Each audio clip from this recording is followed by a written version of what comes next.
The Center for the Jesuit Center rather for Theological Reflection, JCTR, did disclose to the Zambian public, as they do annually, that the cost of living for a family of 5 in Lusaka has increased by 64.49 kwacha for the month of January.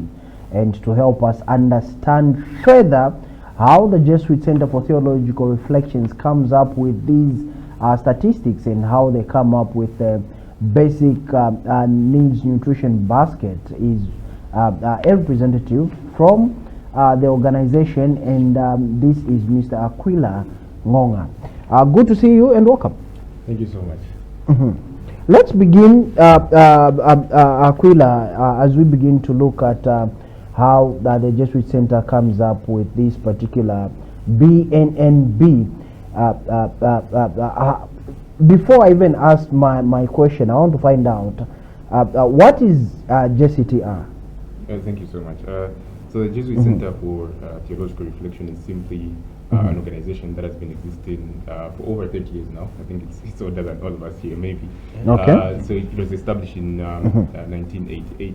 So JCTR really focuses on the aspect of the most vulnerable in our communities. So we have two core programs that we sort of deal with.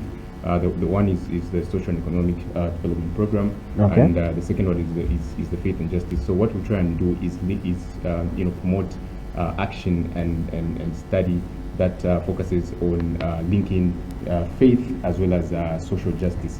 So basically, we really try and advocate, for the plight of we advocate for the plight of the poor in terms of coming up with the cost of the basic needs and nutrition basket to sort of track the cost of living and offer policy recommendation to government to be able to address the cost of living that directly translates to the welfare of the people.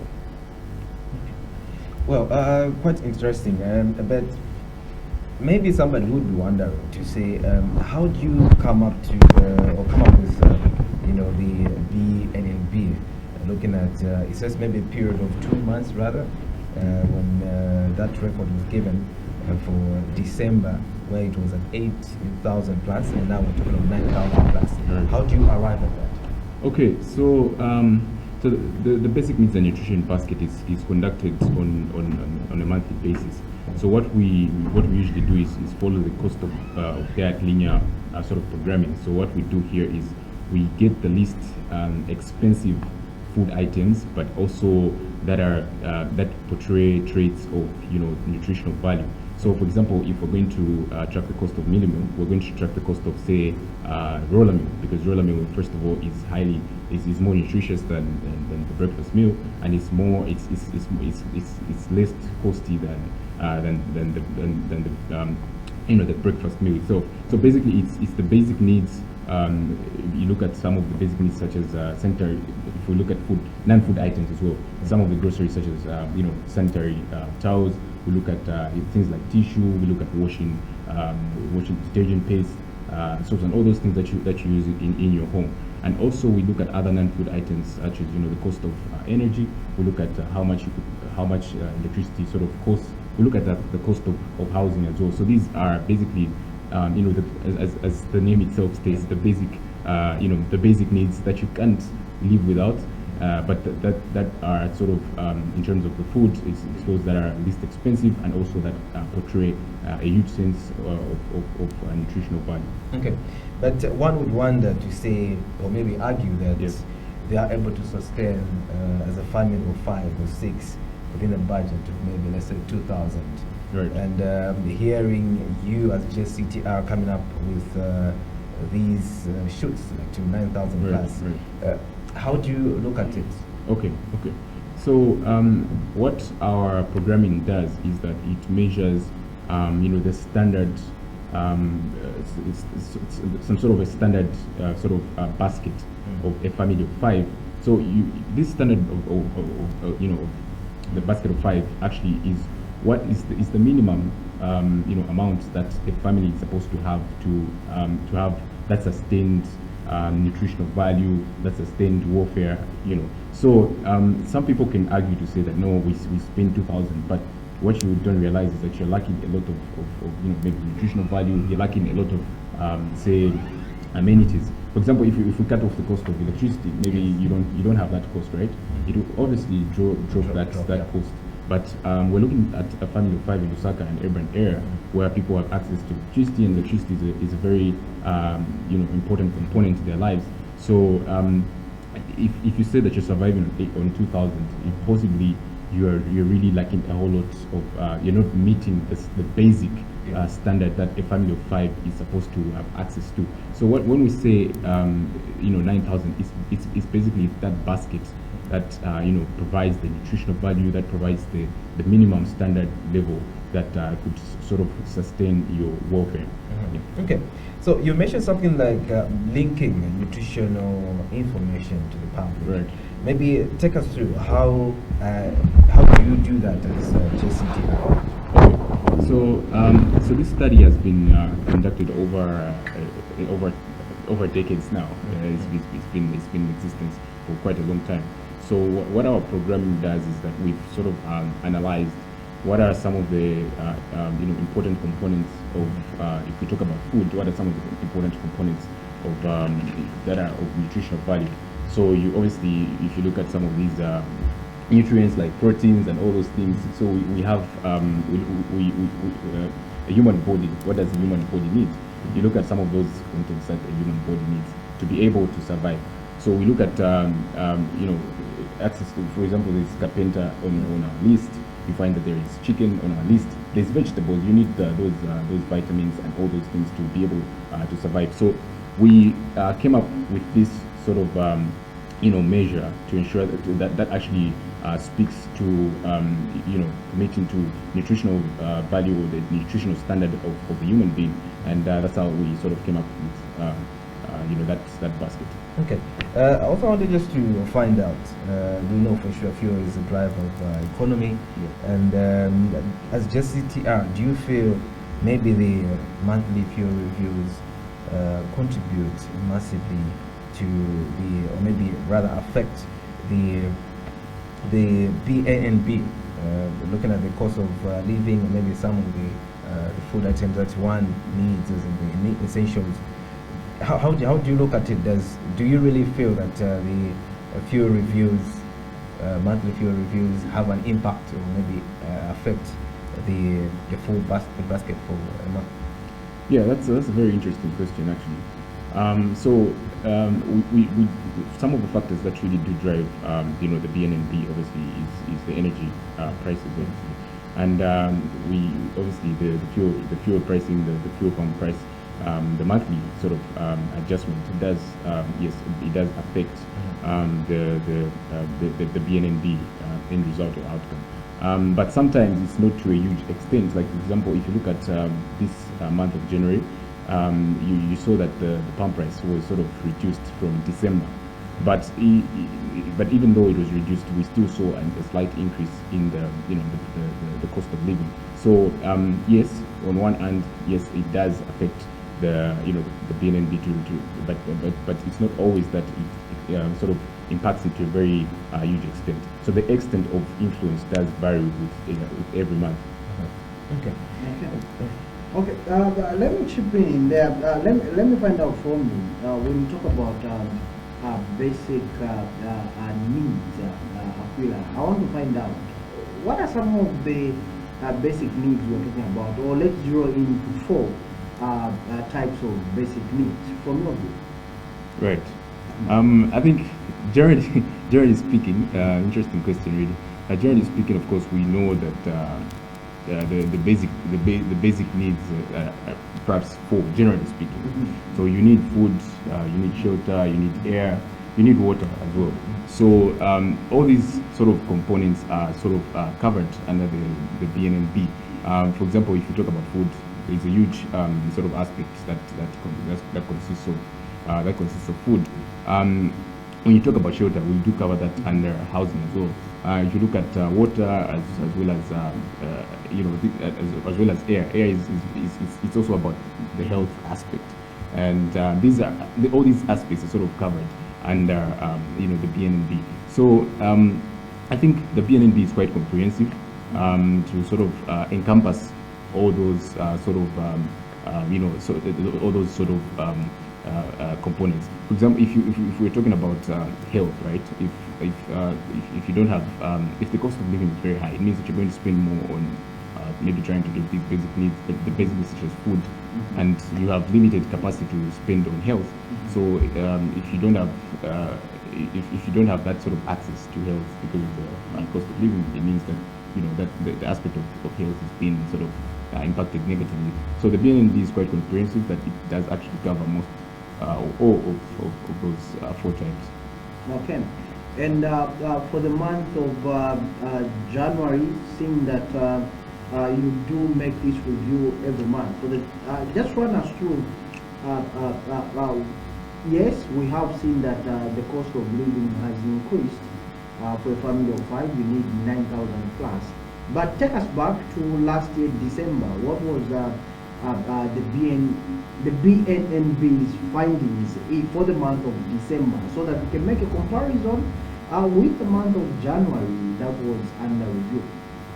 Yeah. So for the month of December, because that's the previous one, that was last year. It stood somewhere around 8,900 somewhere there, and right now it's standing at 9,000 somewhere. There's been an increase of about 64 kwacha.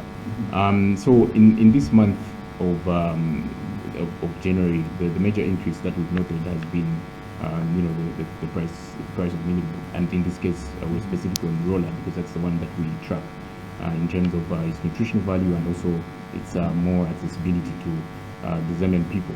So that sort of food item did drive the cost of living this month, as well as other food prices. But also we did notice one factor that despite fuel prices sort of declining by a small percentage, and as well as the inflation rate also sort of dropping, we still noticed that the cost of living did still increase compared to the previous one. So yeah, there was a slight increase in the cost of living despite some of these economic fundamentals or economic variables sort of being a little bit stable. The exchange rate as well, we've noticed, has been sort of depreciating. I think this has been the case even in the previous month. That is one trend that we keep noticing in these 2 months. Okay. Now, when you talk about the basic needs and nutrition basket, basically the word that I'm getting from there is basic, and obviously you are tracking basic foods with nutrition value. Absolutely. Okay, and you have cited out roller meal as one of the foods that you have been tracking because of its nutrition value. But I want to find out, when we talk about the basic needs and nutrition basket, are we talking about basic foods such as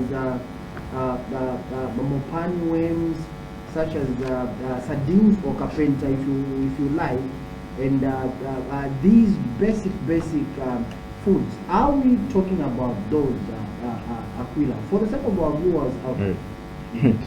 Interesting question as well.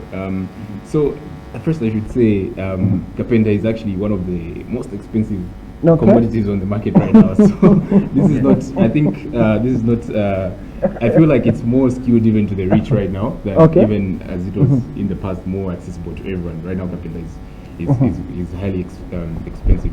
But when we talk about the basic needs, obviously I think we just looked at some of the commodities that are readily accessible on the market, that are sort of like you did rightly mention, that are sort of have a low sort of in terms of the cost. The cost is sort of lower, the price is sort of lower, and also they have this nutritional value.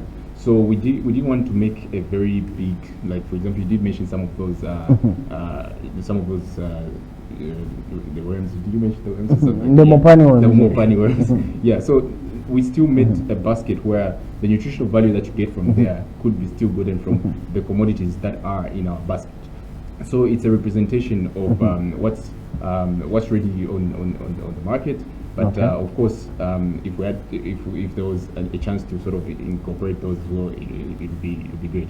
Okay, but you don't track them?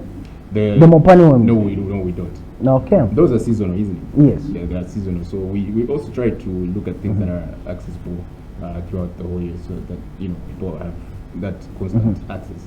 Okay. Yeah. Alfred? Okay, so Aquila, I wanted just to find out in a nutshell, Right. what are some of the things that you feel can drastically have or maybe see a drop in the BNB going forward? I think first of all we need to acknowledge the fact that presently Zambia is going through we have a debt crisis situation. So we've noticed that there's over the years over 40% of the budget is spent on debt servicing, and this sort of puts government in a very tight position to choose between debt service and also social sector spending. So because of limited allocation to social sector spending, social protection, and all these things that sort of help even the most vulnerable in our communities, it becomes very difficult to arrest the cost of living. So I think what really needs to be done is we need to see that government is able to begin to the government is already sort of in the process of debt restructuring, and the process so far has been good. But we need to ensure that we reach a position where we have, we're not paying a whole lot of debt service at the expense of social sector spending, so that we can be able to protect the most vulnerable in our communities. So that is one aspect. But also going deeper into the conversation, especially if we're talking about the minimum issue right now. I think if there's any, if one of the recommendations that we do give in our statement really is that if there's any sort of maize exports maize exportation that is happening right now, or minimum exportation that is happening right now, maybe we could sort of try and cut down on that. If there's any illegal exportation as well as smuggling and all that, government needs to most definitely curb that. But also we've noticed that government did try to provide, release maize to millers so that they can be able to, some sort of subsidies so that they can be able to, mill that maize and provide much cheaper, mealie meal. So that's a good step. So I think we need to see that, and also we need to be able to see more allocations to the agriculture sector, because if we're really going to improve, the cost of living, especially in terms of food is very directly related to inflation. It drives inflation a lot in Zambia. So we need to see that substantial increment in agricultural allocations. Okay. So in a nutshell, maybe somebody would wonder to say, as JCTR, because most of the time when you announce these figures, maybe these amounts, they say the latest coming to 9,000 plus, one wonders how you carry the survey. How do you do the survey first? Right. Okay, so on a more broad perspective, the BNNB is conducted in 16 towns in Zambia, and Lusaka is just one of them. Okay. So mostly when we release the report, we just release the report, when we release that statement on the cost of living, we release the one from Lusaka here in the capital city, where Lusaka is the most expensive town in Zambia. So that's the one that we sort of release in terms of the statement. But we still track 15 other towns, and we also share what the cost of living is like exactly in those other towns. So the BNNB, what we do is we track food items and as well as non-food items. So I think I've really spoken a lot about the food items during this interview. So we've talked about the food, the kind of food that is high in nutritional value, but also least expensive. So we follow the cost of diet linear sort of programming in terms of the food items. Then we also look at the non-food items. We look at things like energy, maybe the price of charcoal. We look at the price of electricity, housing, and all those things. and we also try and look at the some other expenses. For example, transport. Yeah. We look at some of the thanks to the free education policy now. Yeah. We don't have we don't really track the the amount that education part, yeah. exactly, but we do track the uniform prices of in these various districts. So it's quite a comprehensive sort of basket, and when we release it, I think most of the items are really there, and you'll be able to see just how comprehensive it is. Okay, well, that's quite a conversation. Maybe giving it to Joe. Oh, my final question to Aquila is you talked about conducting this survey in different provinces in Zambia. So my question is, for instance, if you're conducting this survey in Central Province or Western Province, does it differ from the amount that you conclusively give for Lusaka Province? Yeah, interesting question. Yeah, absolutely. So you definitely find that different towns in Zambia have they have their own cost of living. Okay. So Lusaka is obviously the highest. Some towns like Lusaka, where there's a lot of economic activity, like Lusaka, Solwezi, Kitwe, you find that the cost of living is really high in these places because maybe because of the mining activities there. Lusaka, obviously, there's a lot of demand. There's a huge population here, so those are some of the factors. But also you look at other towns like Chipata, Mansa, and the cost of living is relatively lower because first of all, housing there is the cost of housing is lower. Maybe the cost of energy is lower as well, charcoal and all those things. So there definitely are variations, but some stand out more than others in terms of the magnitude of the cost of living. Okay. Aquila Ngonga, thank you so much. Hope I pronounced your name well. Thank you so much for coming through to the Crown Royal Breakfast this morning. It was a pleasure hosting. Thank you so much. I was happy to be here. Okay. So there you have it, viewers. That was Aquila, a representative from the Jesuit